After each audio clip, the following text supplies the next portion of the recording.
Bom dia, meus queridos irmãos. Que a paz e a graça de Cristo Jesus esteja nesta manhã com você. Eu quero te cumprimentar desejando um feliz sábado. Nós temos a alegria de nesta manhã começarmos esse dia que é o dia do Senhor. É o santo sábado do Senhor, com muita alegria no nosso coração, já estudando a palavra de Deus. Estudando a nossa lição, a quarta lição, que nós vamos estudar esta semana já dessa temporada, que nós estamos desse trimestre.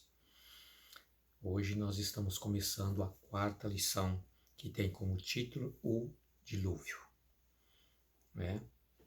O mundo perfeito que saiu das mãos de Deus, quando Deus viu que tudo era bom, como nós estudamos na primeira lição, não foi? Pois é. E agora chegou a esse caos, tá? Nós vimos aí que o pecado trouxe muita miséria, muita destruição, muita violência, tá?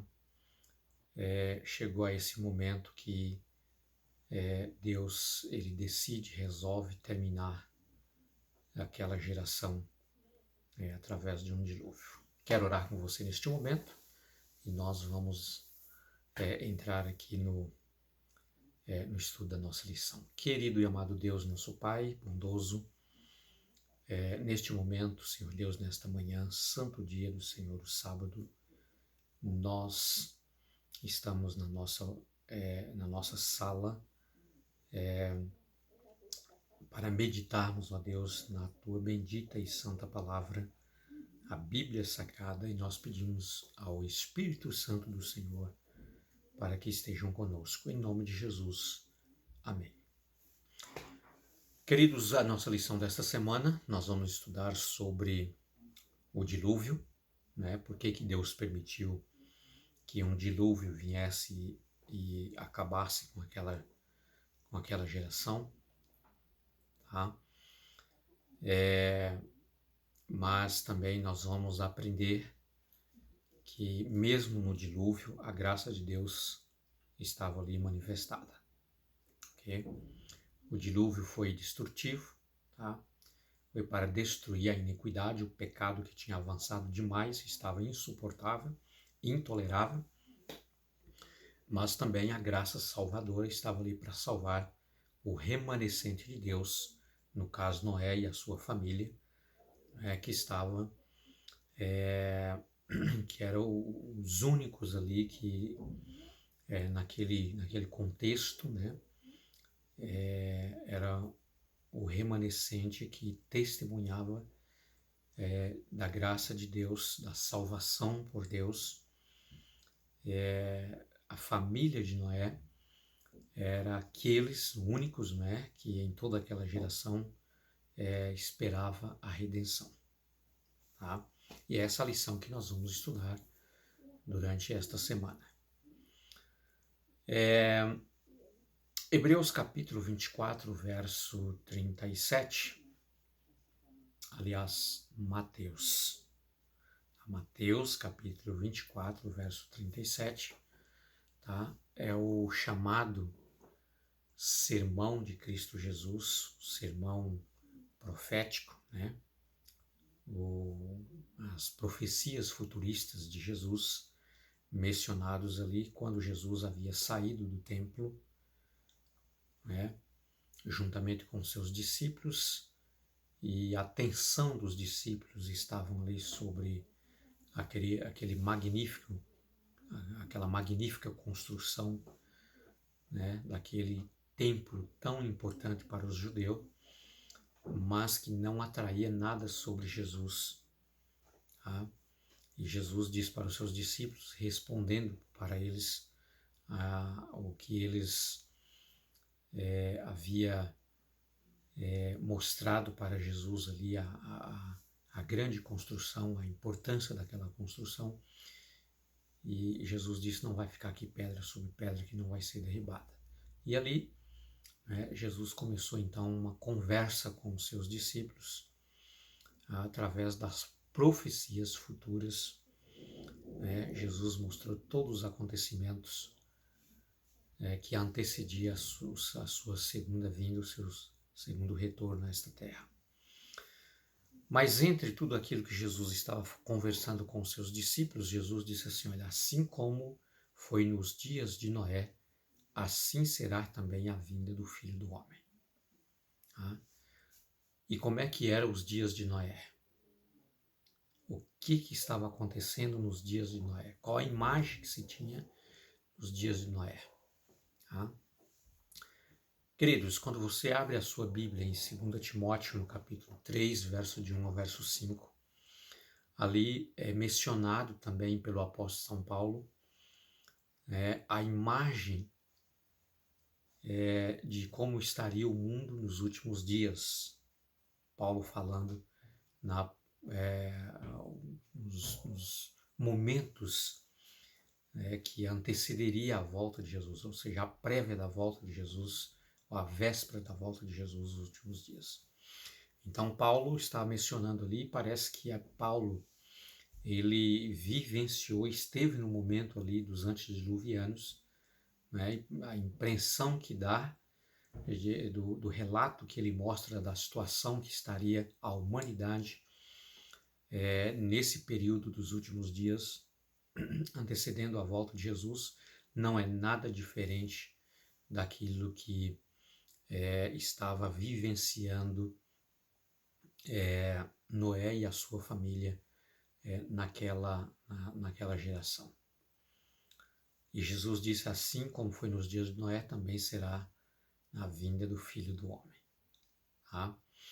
Queridos, Gênesis no capítulo 6, né, quando nós abrimos o capítulo 6 para estudarmos, nós vimos ali que chegou um dado momento da história, né, cerca de 2000 anos aproximadamente, desde a criação, desde Adão até Noé, né, mas só que foi poucas as gerações pelo fato de a longevidade de vida ser muito grande para o pessoal, o povo naquele momento, naquela época, né?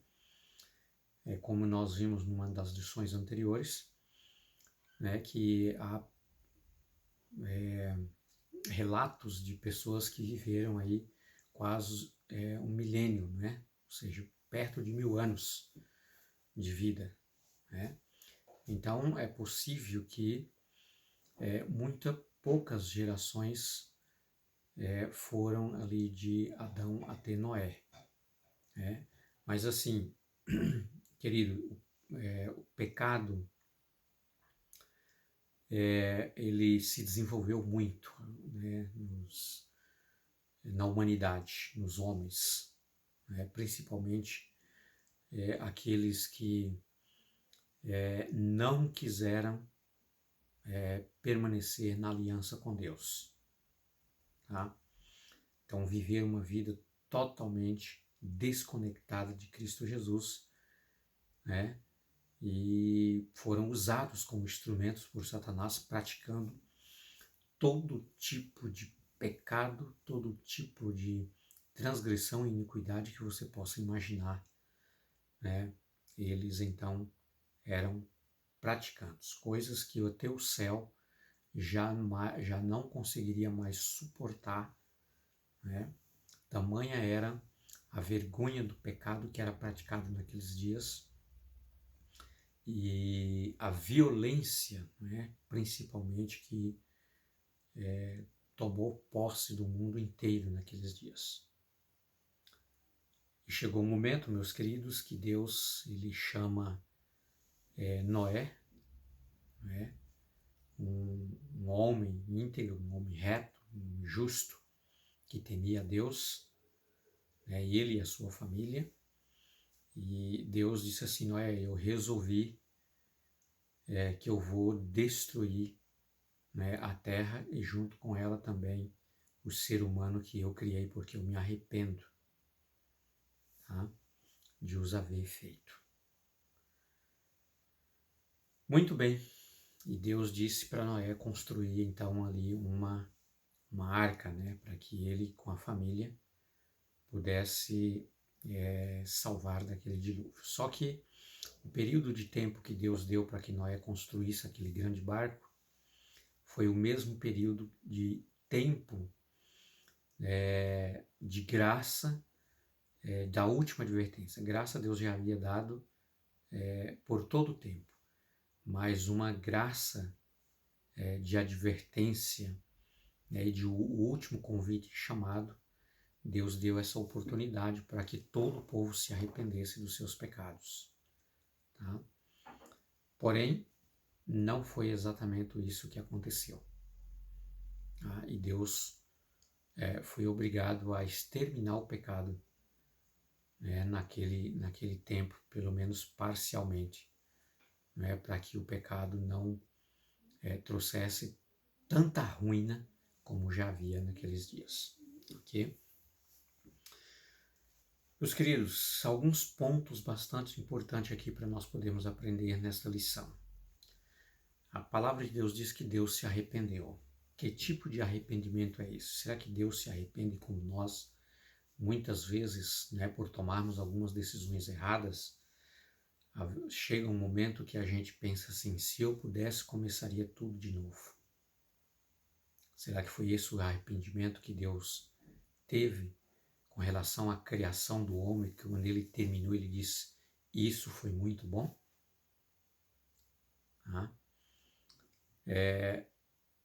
No capítulo 1, nós vimos ali, de Gênesis, que na criação, sempre que Deus terminava algo que ele havia planejado para aquele dia, ele avaliava e dizia, isso foi bom.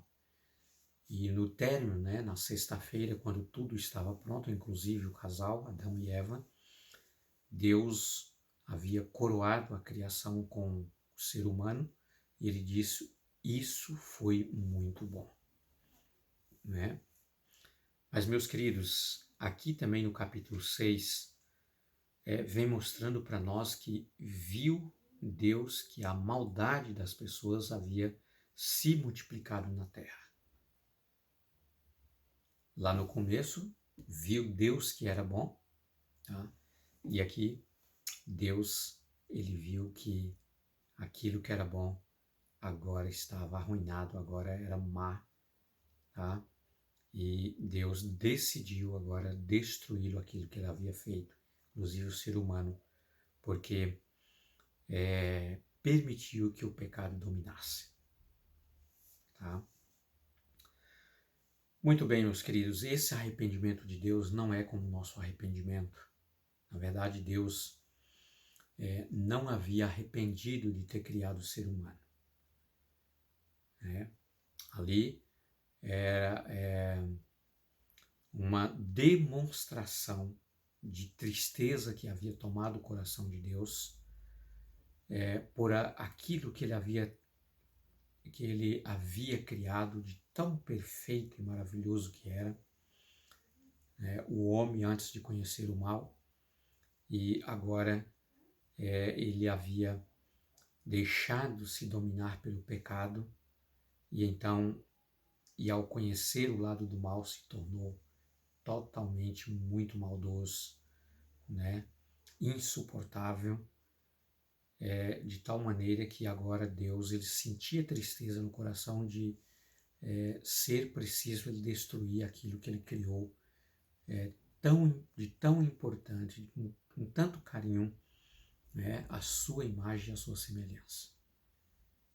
Então essa é a demonstração, então aí a explicação do significado do arrependimento de Deus. Tá? Deus não se arrepende de você. Você é a maior alegria que Deus tem. Você é a coisa mais preciosa que Deus tem diante de seus olhos. Tá? O desejo de Deus é que você não permita que você seja dominado pelo pecado. Porque o pecado, ele é dolorido, ele traz muita dor, muito sofrimento. Tá? E Deus não gostaria de ver, né, o ser humano que ele criou à sua imagem e à sua semelhança viver dominado pelo pecado e sofrendo as suas consequências. Tá? E por essa razão, até mesmo a forma de Deus permitir, né, ou decidir destruir através de um dilúvio, né, aquela nação, aquele povo, né, aquelas gerações, tá? É uma demonstração da graça de Deus. Né?